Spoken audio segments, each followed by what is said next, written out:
Hola, ¿qué tal? Bienvenidos al Fiboanálisis. El día de hoy vamos a quitarle la corbata y el traje a los números para que puedas entender bien cómo es que las cifras de lo que se habla afectan a tu bolsillo. Seguramente has escuchado últimamente acerca de los resultados del último año que tuvo Pemex. Las noticias, algunas han sido bastante sensacionalistas, algunas más objetivas, pero se ha hablado mucho de buenas noticias de lo que ha pasado. Soy Miguel Salinas y el día de hoy me encuentro con un buen amigo. Adrián Roa, su servidor y amigo. Y como ya mencionamos, vamos a analizar la situación de Pemex. Hablemos de petróleo. Pues bueno, recientemente se publicaron los resultados del último trimestre de 2025 con las cifras de Pemex. Profesor, ¿qué nos podría decir al respecto? ¿Qué pasó con esas Pues cifras? nos está comentando el Departamento Financiero de Pemex que tuvimos muy buenas noticias. Buenas noticias. Buenas noticias. Perdimos menos. Perdimos. Perdimos 95% menos que el año pasado. Oiga, esa parece una gran noticia. Parece una gran noticia. A veces, pues siempre se me hace Porque muy relativa, ¿no? si vemos el estado de resultados de Pemex, que está público para que cualquiera lo pueda ver, el año pasado se perdieron aproximadamente 700 mil millones de pesos. Así es. Este año la cifra se actualizó, se redujo a 45 mil millones de pesos. Así es, entonces, pues se puede considerar algo bueno, ¿no? O sea, cuando menos un asunto de tendencia o en un asunto de tendencia, pues es ya una bastante buena noticia. También también debe considerarse el informe de que la deuda de Pemex se redujo al menos en un 14%.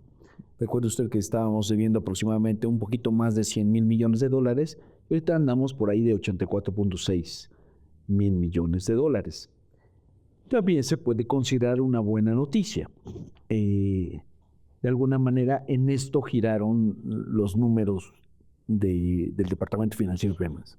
Claro, pero si nos metemos con lupa a ver estos números y decimos, ok, ¿por qué fue que hubo menos pérdida?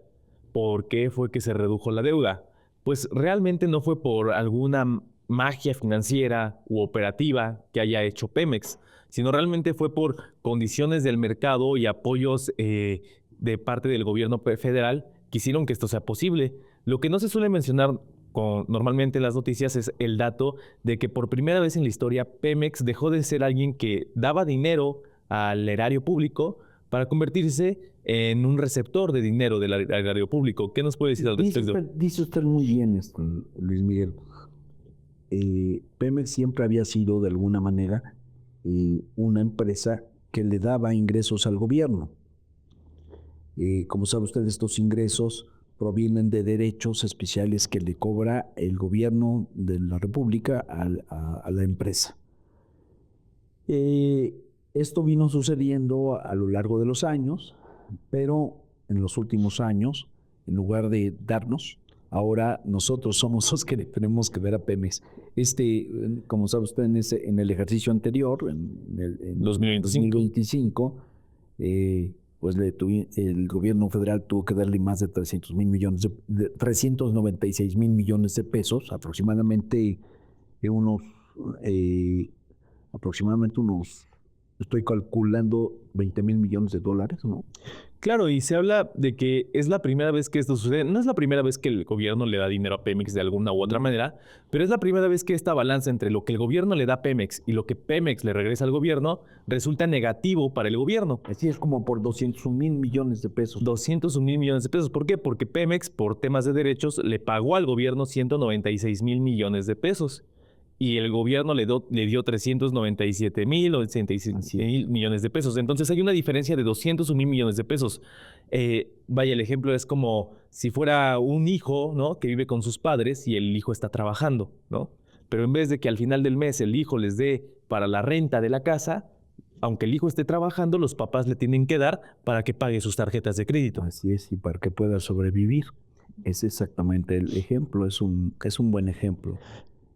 Tenemos esta situación, entonces, un gobierno que ha salido a dar la cara por Pemex, como sabe usted, en julio del año pasado, en julio del 2025, la Secretaría de Hacienda, en particular la Subsecretaría de Ingresos, tuvo a bien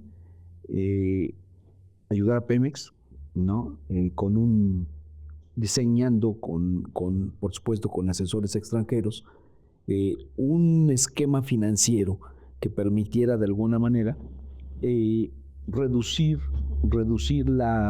el monto de la deuda de Pemex, al menos en los libros, es decir, darle una maquillada al perfil de deuda de Pemex a nivel internacional para mejorar los estándares y de las calificadoras internacionales. Entonces, por una parte, el hacer esto, el objetivo que tiene es reducir el costo de la deuda para Pemex. Pero por otra parte, entonces decimos, ok, hubo el dato histórico o el dato relevante, la buena noticia, se redujo la deuda de Pemex en un 14%. Lo que no te dicen es que esa reducción de la deuda no fue por mérito de Pemex, fue porque de alguna u otra manera la absorbió el gobierno federal. Así es, bueno, y no del todo, vamos, no al menos prácticamente no está poniendo directamente. No directamente, sino por medio de un fideicomiso que se estableció en Luxemburgo. Pero eso es en cuanto a la deuda de Pemex y a los acreedores del extranjero. También de alguna manera fabricó también un fideicomiso con el Banco Nacional de Comercio Exterior para hacerle frente a la deuda de proveedores. Entonces sí, tenemos un papá gobierno que salió a dar la cara por Pemex, y por eso Pemex está dando estos resultados, ¿no? Estos resultados. Sí, entonces es importante para el espectador que note que a pesar de que el número simple y el número sencillo pueda ser bueno y pueda ser positivo, cuando se analiza lo que hay detrás dices, caray, pues tampoco es tan impresionante. O sea, no es como que de un año para otro Pemex haya dejado de ser ineficiente a ser muy eficiente para dejar de perder el 95% de lo que estaba perdiendo. Ahí también está el dato de la ganancia o pérdida cambiaria. Algo relevante es que en 2024 hubo una pérdida cambiaria por 300,000 millones de pesos, y en el 2025 eso pues tuvo un giro de 300 grados. ¿Por qué? Porque en vez de tener pérdida en el 2025 hubo una ganancia cambiaria por aproximadamente 150,000 millones de pesos. Es decir, si uno compara esos números con los del año pasado, dices, caray, si quitamos el número de la pérdida o utilidad cambiaria del año pasado y de pues estaríamos casi en el mismo rango de pérdida. O sea, realmente no hubiera sido tan relevante esa reducción de la pérdida que tuvo Pemex. Esa es la situación. Es decir, estamos considerando que todos estos números no tan malos no provienen de una eficiencia operativa, sino fundamentalmente de una ayuda artificial por parte del gobierno. Sí, un poco de suerte también de las condiciones internacionales. Por supuesto, en este caso, lo que usted estaba comentando, la apreciación de nuestra moneda. Entonces, considerando todo esto, habría que también discutir cómo está la eficiencia operativa de Pemex. Claro, y más allá de la eficiencia operativa de Pemex, vale la pena analizar la estrategia que se está teniendo bajo esta visión de la autosuficiencia energética. ¿Realmente nos es conveniente como país, como mexicanos, apostar por la autosuficiencia energética? ¿Financieramente es conveniente? ¿O cuáles son los objetivos que persigue esta estrategia? ¿Por dónde van?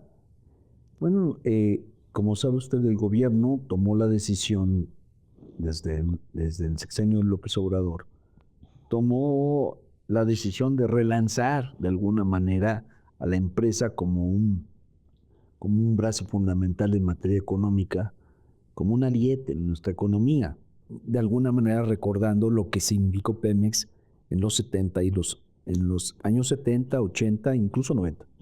Y por supuesto en los 2000. Entrando 2000, o sea, llegamos a producir hasta 3,200,000 barriles.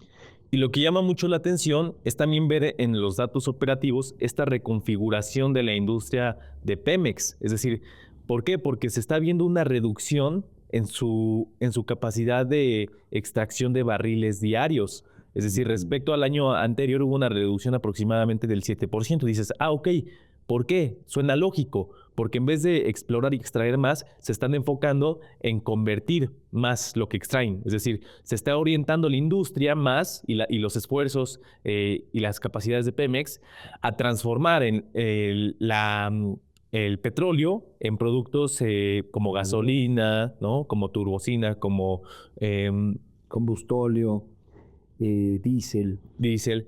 Y si uno ve los números, dice, ok, pues sí está pasando. O sea, a pesar de que se está reduciendo la extracción de petróleo crudo, está aumentando la capacidad y ahora sí que la transformación de ese petróleo en estas materias. Sí, la política era la autosuficiencia energética, como sabe usted, ¿no? Lograr la autosuficiencia energética. Y que ya casi estamos más cerca, ¿no? Es lo que se escucha mucho. De alguna manera estamos enfocados hacia ello. La pregunta, reitero, sigue siendo, como usted lo planteó, ¿qué tan conveniente nos era? ¿Qué tanto está pagando cada mexicano por cada barril que se está produciendo de gasolina? Porque al final eso sale del dinero de los contribuyentes. Esa es la situación. Es decir, que si estas decisiones tienen sustento económico o definitivamente no lo tienen, o a lo mejor tienen otro tipo de sustento, quizá político, quizá social, ¿no? Pero pues económico no lo tienen, al menos hasta este momento, y si no pasara un milagro, pues en este momento no lo tienen ni lo tendrán en el corto o mediano plazo. No, y le duela a quien le duela, los datos no mienten. Es decir, desde el punto de vista técnico financiero no es un proyecto rentable. Y en el mejor de los escenarios, es decir, si dijéramos Pemex produce como las mejores refinerías del mundo, ¿no? Produce al 90% de su capacidad, produce con eficiencia, produce reduciendo sus costos operativos, aún así hay un factor muy importante que no permitiría que fuera rentable, que aún así, aunque estuviera en el mejor de los escenarios, siguiera perdiendo dinero por cada barril de gasolina que transforma. Y eso se debe a causas estructurales y de fondo, como lo es el pasivo laboral, como lo es las deudas que viene arrastrando desde hace décadas, que entre el pasivo laboral y la deuda total de Pemex estamos hablando de más de casi 3 billones de pesos. Entonces dices, si a eso le añades el costo de la deuda que esto te genera, dices, caray, pues Pemex, aunque sea la mejor refinería del mundo, ¿no? Aunque tenga las mejores refinerías en las mejores condiciones, va a seguir perdiendo dinero. Esa es la situación. ¿Cómo encararlo? Yo me imagino que los mexicanos dicen, bueno, y si no es negocio, ¿por qué lo seguimos haciendo? No sé. Yo comento en clase, Luis, que pues es prácticamente como si fuéramos todos los mexicanos accionistas de Pemex. Pemex es nuestro, ¿no? Somos accionistas de esta compañía, pero esta compañía pierde y pierde y pierde y pierde. Es beneficiosa para algunos nada más, para muy pocos. Pues para los que trabajan o trabajaron. Los trabajadores o trabajaron en Pemex, ¿no? Solamente creo ya para ellos, porque para los demás ya no. Entonces, la pregunta es hasta cuándo los mexicanos tomarán su papel de accionistas y dirán si esto ya no es negocio, vayamos a otra cosa. Quizás seamos mejores en otra cosa. Seguimos siendo muy buenos en materia de extracción, que quede muy claro. O sea, en materia de extracción tenemos costos aproximadamente $14. Y considerando ahorita, por ejemplo, cómo está la coyuntura internacional por el asunto de la guerra en Irán, ¿no? Se ha estado trepando el precio, y ahorita vamos ya un incremento aproximadamente del 27% en todas las mezclas, en el Brent, en la mezcla mexicana. En la mezcla mexicana, en el West Texas. Entonces tenemos incrementos significativos en el precio como extractores y como exportadores. Ya, por cierto, de nuestra plataforma, muy pequeña plataforma de exportación tenemos en este momento, exportamos ahorita menos de 300,000 barriles diarios de petróleo, menos de 300,000, de tal manera que esta vez en esta coyuntura no podemos aprovecharla al pleno, porque gran parte del petróleo lo utilizamos para nuestro sistema de refinación. Claro, y al final de cuentas, digamos, la subsidiaria que se encarga de la extracción le tiene que vender el petróleo a la subsidiaria que se encarga de la transformación. ¿Y qué se sabe acerca de los costos a los cuales se vende? Es decir, no se sabe si se vende, si la extracción de Pemex le vende a la transformación de Pemex a precios de mercado o a precios todavía más inferiores. Tiene que venderle a precios de mercado, es un hecho, eso es definitivo, ¿no? Entonces, sabiendo esto y dándonos cuenta de que es bastante evidente que financieramente no es viable todo este proyecto de Pemex, la pregunta es, ¿qué intereses obedece? ¿Qué intereses obedece? Políticos, de seguridad nacional, de soberanía. Por supuesto que es un combinado de ello, es un combinado de intereses políticos, por supuesto, es un sindicato muy fuerte, ¿no? Es un sindicato extremadamente importante, que hubo algún momento en que, no sé si recuerdan, en tiempos no, usted no recuerda, usted no puede recordar eso, en tiempos de Vicente Fox, incluso amenazaron alguna vez para el país.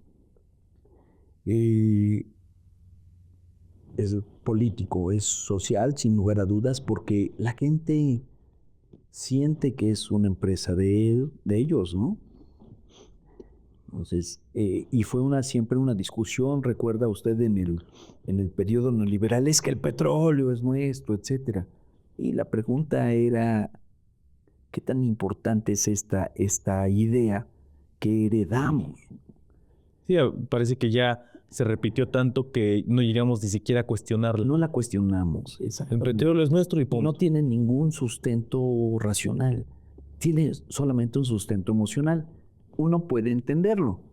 Y estoy seguro que no va a faltar el espectador que, claro, que se moleste y diga traidores a la patria, ¿no? Porque el petróleo es de los mexicanos. Pero analizándolo desde el punto de vista frío, calculador, basándose en los números, dices, es que no es rentable.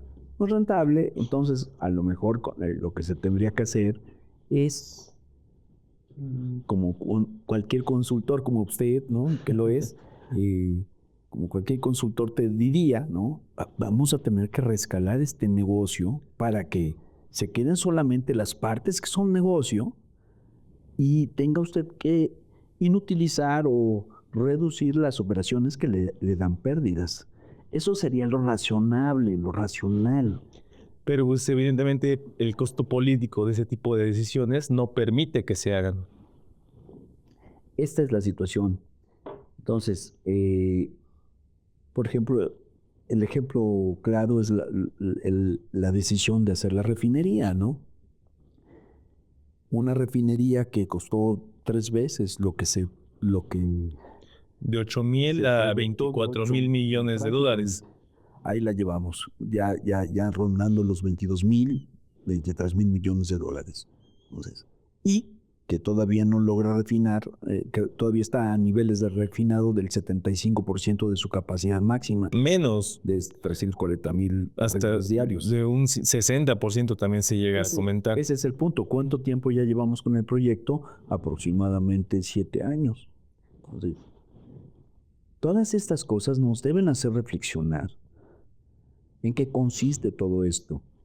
Ayer comentaba que escuché a un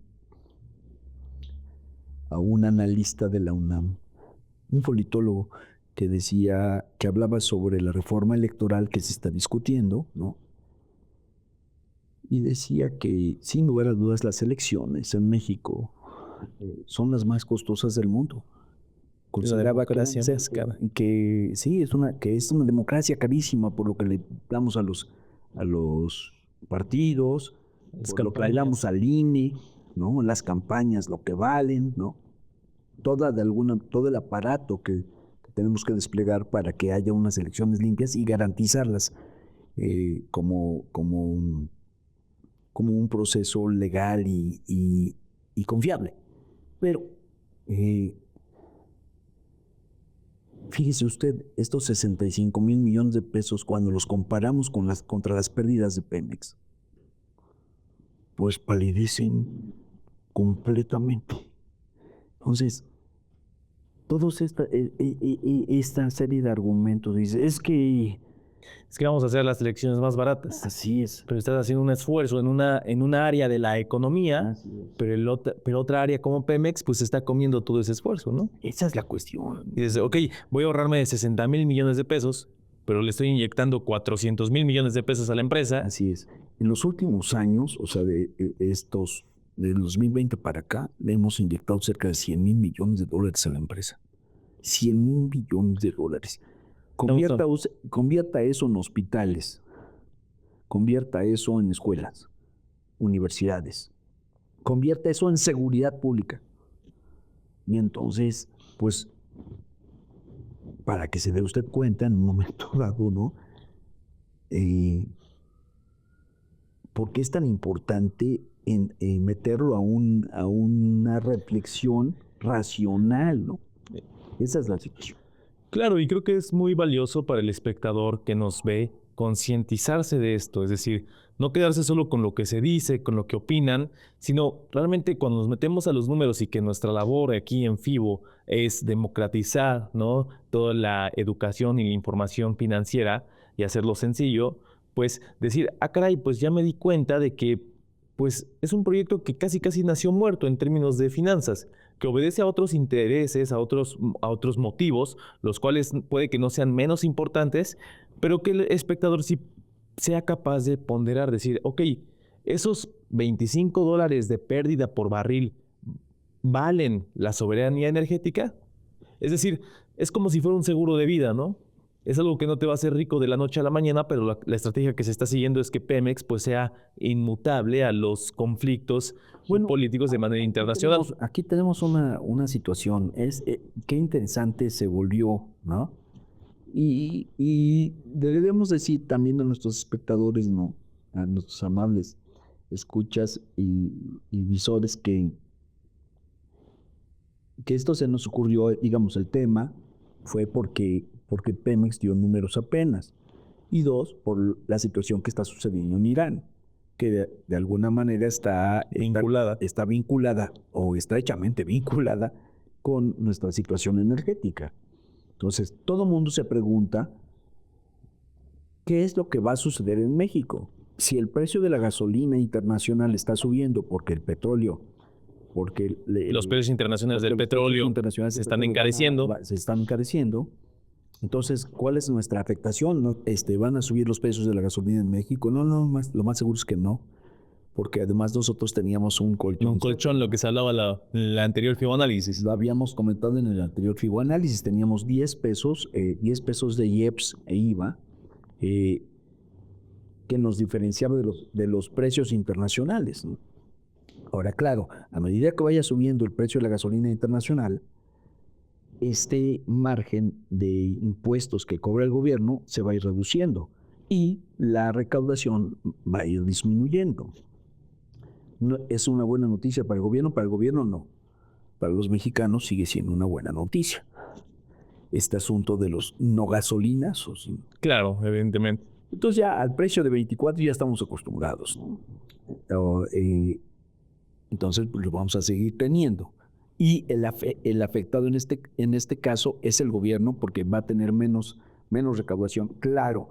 Y eso va a presionar el déficit fiscal. Ese es el punto. Y los compromisos que se tienen de la reducción y la consolidación de la deuda pública. Y deberá recordar, por ejemplo, este FIBO Análisis que hicimos hace como 3 sesiones, hablando de aquel proyecto, del proyecto que anunciaba la presidenta de inversión. ¿Se acuerda usted de los 5.6 billones? 5.6 billones, 700,000 millones de pesos en este año. Por supuesto que se ve afectado. Claro, porque si se reduce la recaudación, dices, ¿de dónde va a salir el dinero para esas inversiones? Sobre todo porque usted tiene en este momento el gobierno tiene un compromiso de consolidar el déficit fiscal en un 3.6% del Producto Interno Bruto. Se me hace muy fuerte. Es decir, porque eso implica bajar fuerte los gastos, las inversiones de gobierno. Se me hace muy fuerte. Creo que este tipo de cosas pondrían en entredicho esa meta. Completamente de acuerdo. Profesor, creo que hemos tenido un análisis muy fructífero ¿Alguna conclusión que pudiera dar de todo lo que hemos hablado el día de hoy? Mire, vamos otra vez, ¿no? Vamos a tener que esperar para ver qué va sucediendo, ¿no? Lo que sí, pues mi mensaje fundamental esta vez es que la gente haga reflexión, que las personas verdaderamente entremos a un proceso racional, ¿verdad? Un proceso racional de reflexión. Consciente. Consciente. Yo entiendo perfectamente que las emociones nos impactan, ¿no? Esto lo sabemos, los economistas lo sabemos. Y hoy por hoy sabemos que las emociones juegan más que la racionalidad en materia de consumo, por ejemplo, y de inversión.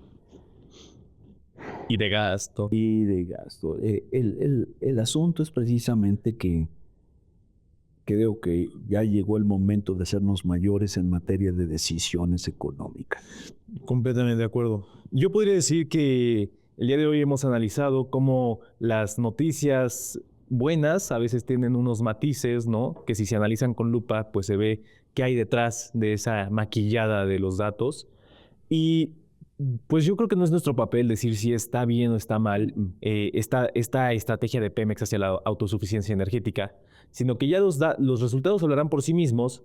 Y si se sabe y se sabe que se va a perder dinero y que se está perdiendo dinero y se va a seguir perdiendo dinero, pues que el espectador sea consciente de eso y la próxima vez que se haga una consulta popular respecto a pues, qué opina el mexicano acerca de la estrategia de Pemex, pues ya pueda ponderar su decisión entre decir, se pierde dinero por la soberanía energética, lo cual está afectando pues, el déficit fiscal, entre otras cosas, o es más competitivo comprar en materia energética al mercado internacional.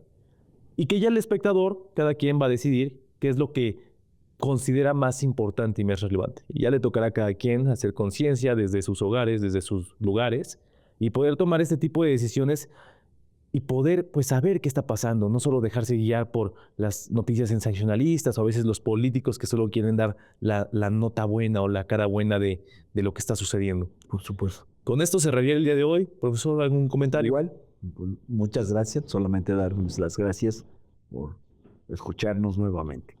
No se olviden de dejar un like, comentar. Ya saben que estamos dispuestos a seguir aquí compartiendo información valiosa. Nos gusta mucho el apoyo que recibimos, los comentarios. Y pues bueno, nos vemos la siguiente semana en otro FIBO Análisis. Muchas gracias.